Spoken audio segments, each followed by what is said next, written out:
పాక్ ఆక్రమిత కశ్మీర్పై కీలక వ్యాఖ్యలు చేశారు కేంద్ర హోంమంత్రి అమిత్ షా. పీఓకే భారత్లో అంతర్భాగమని స్పష్టం చేశారు. నెహ్రూ తప్పిదం కారణంగానే పీఓకే చేజారిందన్నారు అమిత్ షా. జమ్మూ కాశ్మీర్ పునర్వ్యవస్థీకరణ సవరణ బిల్లుపై చర్చకు లోక్సభలో సమాధానం ఇచ్చారు కేంద్ర మంత్రి అమిత్ షా. కాంగ్రెస్పై నిప్పులు చెరిగారాయన. నెహ్రూ చేసింది చిన్న తప్పు కాదని, పెద్ద బ్లండర్ అని మండిపడ్డారు. అమిత్ షా వ్యాఖ్యలకు నిరసనగా లోక్సభ నుంచి వాకౌట్ చేశారు కాంగ్రెస్ ఎంపీలు. नेहरू के समय में जो ब्लंडर हुआ था, इसके कारण कश्मीर को भुगतना पड़ा। मैं मान्यवर इस सदन में खड़ा रहकर आपके आसन के सामने जिम्मेदारी के साथ कहता हूं कि दो बड़ी गलतियां जो पंडित जवाहरलाल नेहरू के प्रधानमंत्री काल में हुई, उनके लिए गए निर्णयों से हुई। इसके कारण सालों तक कश्मीर ने सहन करना पड़ा। एक सबसे बड़ी गलती, जब हमारी सेना जीत रही थी, पंजाब का एरिया आते ही सीज फायर कर दिया गया और पाक ऑक्यूपाई कश्मीर का जन्म हुआ। अगर सीज फायर 3 दिन लेट होता तो पाक ऑक्यूपाई कश्मीर आज भारत का हिस्सा। मगर मैं हिंदी में बोलता हूं, आप अनुवाद ध्यान से सुनते नहीं हो।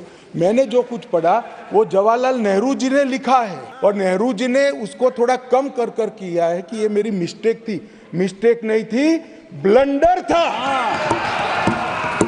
इस देश की इतनी जमीन चली गई, इस देश की इतनी भूमि चली गई, वो ब्लंडर था, ऐतिहासिक ब्लंडर था। 3 రాష్ట్రాల్లో ఎమ్మెల్యేలుగా గెలిచిన 10 మంది బీజేపీ ఎంపీలు రాజీనామా చేశారు. మధ్యప్రదేశ్కు చెందిన 5, రాజస్థాన్కు చెందిన 3, ఛత్తీస్గఢ్కు చెందిన 2 ఎంపీలు తమ రాజీనామా పత్రాలను లోక్సభ స్పీకర్ ఓం బిర్లా, రాజ్యసభ చైర్మన్ జగదీప్ ధన్ఖడ్కు సమర్పించారు. మధ్యప్రదేశ్, రాజస్థాన్, ఛత్తీస్గఢ్ అసెంబ్లీ ఎన్నికల్లో మొత్తం 12 మంది బీజేపీ ఎంపీలు ఎమ్మెల్యేలుగా గెలిచారు. ఇందులో 3 కేంద్ర మంత్రులు కూడా ఉన్నారు.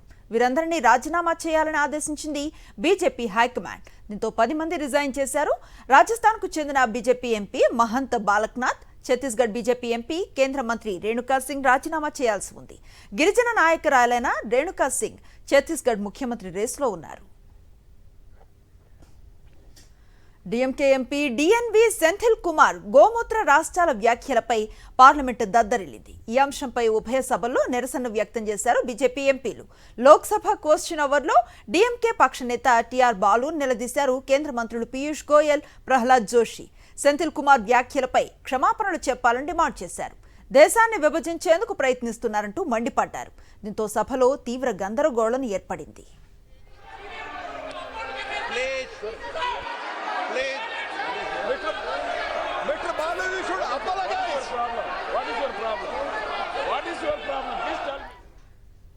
గోమూత్ర రాష్ట్రాల వ్యాఖ్యలపై తీవ్ర దుమారం రేగటంతో వెనక్కి తగ్గారు డీఎంకే ఎంపీ సెంథిల్ కుమార్. లోక్సభలో క్షమాపణలు చెప్పారు. అనుకోకుండా ఈ వ్యాఖ్యలు చేశారని, వెనక్కి తీసుకుంటున్నారని తెలిపారు. తన మాటలను రికార్డుల నుంచి తొలగించాలని స్పీకర్ ఓం బిర్లాకు విజ్ఞప్తి చేశారు. Speaker sir, the statement made by me yesterday inadvertently, if it had hurt the sentiments of the members and sections of the people, I would like to withdraw it.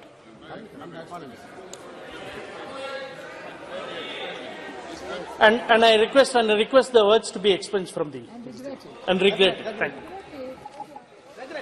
It is already expelled, but you should regret it. Now it's over.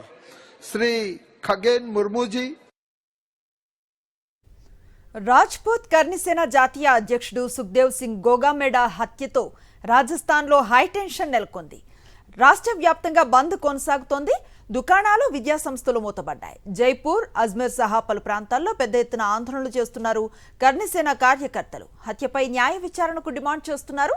తక్షణ చర్యలు చేపట్టకుంటే కొత్త ప్రభుత్వ ప్రమాణ స్వీకారాన్ని అడ్డుకుంటామని హెచ్చరించింది Rajput కర్ణసేన.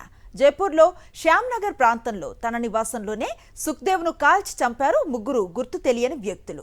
Lawrence Bishnoi gang ఈ ఘాతకానికి పాల్పడ్డట్లుగా అనుమానాలు వ్యక్తమవుతున్నాయి. ఈ గ్యాంగ్కు చెందిన సంపత్ నెహ్రా నుంచి బెదిరింపు కాల్స్ వస్తున్నాయని గతంలో పలుమార్లు పోలీసులకు ఫిర్యాదు చేశారు సుఖ్దేవ్ సింగ్. కర్ణిసేన బంద్ నేపథ్యంలో జైపూర్ సహా రాష్ట్ర వ్యాప్తంగా భద్రతను కట్టుదిట్టం చేశారు పోలీసులు. రాజ్పూత్ ప్రాబల్య ప్రాంతాల్లో భారీగా బలగాలను మోహరించారు.